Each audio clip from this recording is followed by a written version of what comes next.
Hi, everybody, and welcome to the Caregiving Circus Family. My name is Jackie Schwab, and I am your reluctant ringmaster. So this is the very first week of our Caregiving Circus Roundup, and what we're doing here is we're going to go through this week's top tips to let you know everything that we shared out on our Facebook Live videos, but all here in one place because we know you're busy like we are. All right, so hopefully you find this helpful. If you do, please make sure you share this with other viewers and come by on Fridays where we'll be broadcasting live and letting you know how the week at the Caregiving Circus went. All right, so thanks everyone for coming. This week we have 9 tips for everybody, and all of our tips are really around working with your child if you have a special needs child. But what we found along the way is it wasn't really just about your child, but a lot of these tips are really good for just interacting and having good and positive luck when you're communicating with pretty much anybody. So the very first video of this week was called, "What do you wish people knew about you?" And we had 3 tips that we offered up to our users that day. The first is, who's my autistic has to know a few things about her. So she is a literal thinker. And what that essentially means is she hears exactly what you say to her. So if I say, "Hey, Zoe, do you want to go clean your room?" She'll say, "No, I don't want to go clean my room. Thank you very much." So we have to be careful how we ask questions. And that's not always just with our kids with special needs. It could be with anyone that you have in your family. Are they a very literal person? Are they very visual? Are they very audio?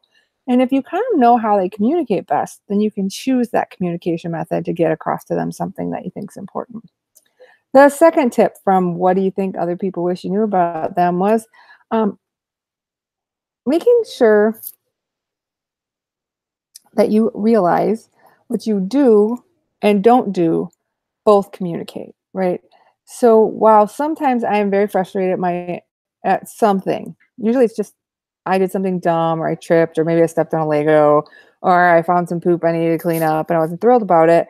I get frustrated, right? In my face, I'm not exactly an unexpressive person. So you can pretty much tell exactly how I'm feeling about pretty much anything.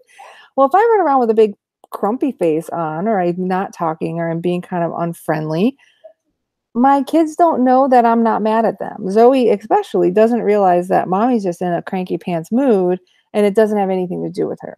So as much as you communicate, everything you say communicates something, but so does everything you don't say, right? So everything you do and everything you don't do.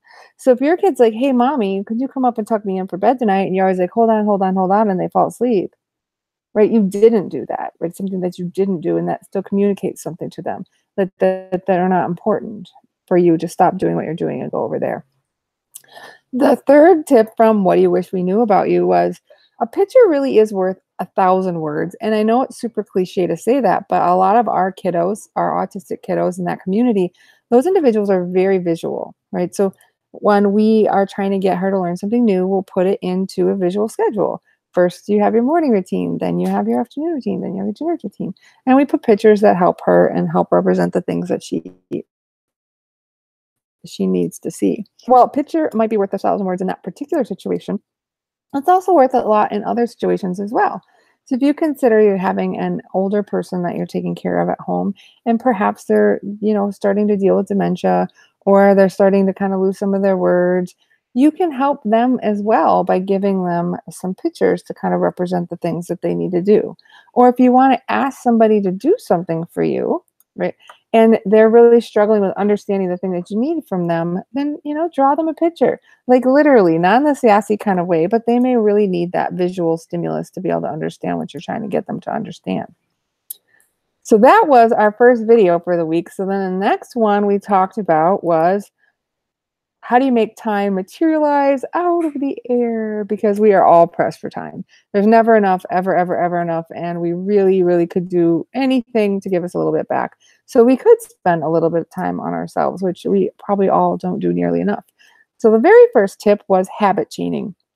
It's not that much different than forming positive habits, other than the fact that you chain together habits. But the big important part of it is that you need to start with a habit that you don't want to get better at. like brushing your teeth. Hopefully you're pretty darn good about learning how to brush your teeth or brushing your hair or washing your face. Whatever the thing is that you do every day that you don't ever think about, that's the thing that you change the next thing to that you want to work on. So let's say you want to make sure you take your medication every single day at 8 in the morning, and every single day at 8 in the morning, you're brushing your teeth. And then you put your medicine bottle right next to it, right? And then you don't have to think about it every day. You don't have to think about, did I remember? Did I forget? How did I get this? You chain the do successfully until you stop thinking about the other thing that you added, and then you get to add a new one. And it starts allowing you to kind of chain things together that allow you not to have to think so much, which gave us our second tip for how making time materialize out of nowhere, which is you need to get time back, but you can't really like actually add hours to your day. So one of the things to do is to take out some of that mental energy that you're expending on other things and the time that you're taking to think about stuff that you're pretty much going to do no matter what. And it sort of links into the habit chaining piece. So if you ever look at Steve Jobs, he always wore a turtleneck, black turtleneck. It wasn't because he wasn't really into fashion or any of those things. It was because he didn't want to think about it. The guy's busy. He's got stuff to do. So pick out a turtleneck. So for some of us out there, let's say you really don't have a lot of time to be dealing with this. Maybe you pick 4 or 5 pair of yoga pants that are exactly the same sweatshirt, put them all in there, and that's what you wear unless you got somewhere else to go. Who cares? No one else is going to see you maybe except for your kids. So trying to figure out things that you can use to pull out decisions that you need to make. And it's just a decision that's made once and it continues to be made. And it allows you to kind of free up some of that space in your head to do other things. So that was a roundup of that video. The third video we did this week was, how would you like it if everyone kept calling you stupid? Well, nobody likes that, right? And nobody likes to always feel like they suck. And nobody always likes to feel like things are terrible for them.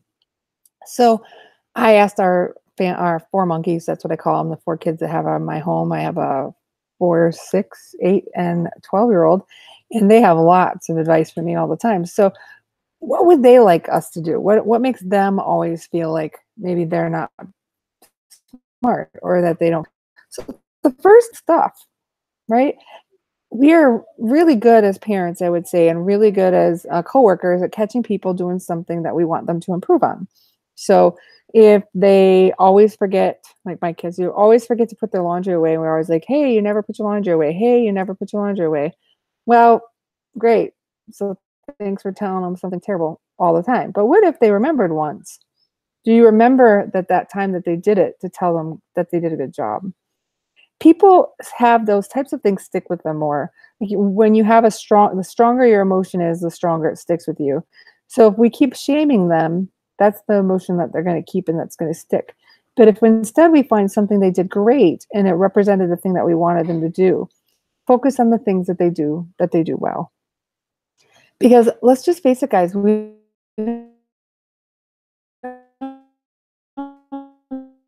do positive self-talk, right? I'm not running, you're so smart, and so nice of a lot of us probably having a lot of negative self-talk. And then we're always telling them the things that they're doing wrong. Well, what ends up being from there is they kind of feel like they suck. So why don't we help them, A, learn what positive words sound like so they can positive self-talk, and B, catch them doing stuff we like them doing so they know what good looks like, so they know what correct looks like.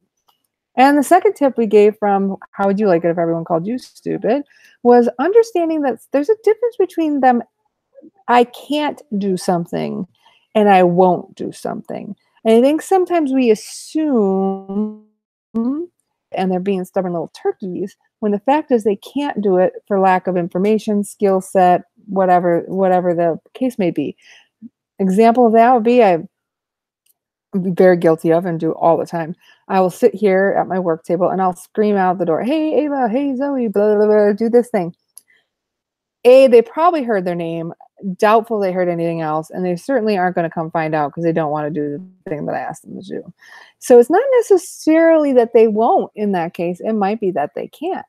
Another example is our Zoe has a bit of a processing delay. It's about 7 to 10 seconds. And I'm a bit of a fast talker, which you may have noticed. And sometimes I asked her to do something and then something else and something else and something else. And she's actually still on that first instruction. So she's already lost. Or I ask her to do something that's a multiple step process with one sentence. So I'll say, hey, can you help me do the laundry? Well, laundry is not one step, right? It's not like do laundry, done, it's wash, dry, fold, put away. But if I ask her the one sentence that I have loaded with lots of words, she doesn't really know what it is I'm asking her to do. So it's kind of not fair, right? And then our last video for the week was called, pretty much called Button Pushers. And the point of it is, do people push your buttons? Like if you're in a long-term relationship with your spouse, they have this uncanny ability to find the exact thing that just pushes your buttons and makes you banana pants. Or if you have a sibling, right? My brother and I, we love each other to pieces, but I'll tell you what, we can annoy each other to an amazing degree that no one else could possibly do, but we're really, really good at it. Well, part of that is because we know each other so well, right? We know each other's likes, we know each other's dislikes, we know words that the other person doesn't particularly care for, all of that stuff. But what we forget about sometimes is that our other people in our family also have buttons, right? They also have triggers. And so one of those things that helps with our daughter, she has meltdowns. And meltdowns are when she's like overstressed, over too much senses, too many processing things going on. And so sometimes she'll just like melt down out of nowhere. And I'm like, dude, why are you going banana pants? I have no idea what's happening with you. Well, sometimes it's because I don't really know or haven't identified the trigger. So it's really the opposite of being a button pusher. It's like trying to figure out what that trigger is so you could be an unbutton pusher and not actually set them off. And so an example of that was one day I was, probably more than one day, but this particular day, I was yelling at my dog for being a goofball, and he was being a goofball, and I really needed him to stop doing it. Pretty sure everyone in Mississippi and Atlanta and everywhere else in the whole country heard me yelling at this dog. He stopped doing the thing I wanted him to stop doing. I feel like it's a big win. And about 7 to 10 seconds later, my daughter starts screaming her head off. And I'm looking at her like, why are you screaming your head off? Like nothing happened to you. You're just sitting there. No one's yelling at you. Nothing's happening. Well, it took a while. Like she was really upset for a long time. And eventually I ended up hearing she was scared, and she was scared. I scared her when I yelled at the dogs, but it takes her a little longer to process things. So about 7 seconds later, my yelling at the dogs was actually one of her triggers. So I pushed the heck out of that button, and I had no idea that I did. So sometimes getting to know your kids as well as you know your spouse, or as well as you know your siblings, and trying to find what their triggers are might be able to help you kind of not push them as much. And the very, very last thing for today's weekly roundup was loving unconditionally. And I know we all say that too. I feel like a lot of the things I say are cliche kind of things, but giving you sort of an example of what I'm talking about when you love someone unconditionally. Again, with my kiddos, I don't think they like us going like, I love you so much. Blah, blah, blah. Why can't you just? I wish you would have. Shouldn't you once in a while? Really be nice if. All of those things are putting conditions on whether or not they're good, you love them, you feel good about them. I kind of do wish Zoe was potty trained. I really do. It's sometimes really frustrating. Right now she can't. And it's like there's some kind of mental, some physical, some intellectual block that's making that not something that you can do. But if I keep saying that to her over and over again, it just slowly and continually erodes at her self-esteem, and slowly and continually tells her that she's not good enough. And that's awful. Wouldn't you hate to be told just a little bit every day about how not good enough you are? So if you love someone unconditionally, you kind of love them with all the warts and bruises and all the poop collages. And that's just kind of how it goes. So hopefully you guys found these top 9 tips for the Caregiving Circus Roundup helpful. Literal thinking. Everyone thinks differently. You communicate by what you do and don't say. Pictures worth at least 1,000 words. Try to use habit change to get some of your time back. Really try to avoid decision fatigue by making the decision once for things that you can do that. Focus on things that people do well and catch them doing a good job. Try to understand that there is a difference between can't and won't. Figure out which one it is. And if it's won't, well, handle the behavior issue. If it's can't, it's a teaching moment. Try not to be a button pusher. Find the triggers and use them to not be a button pusher.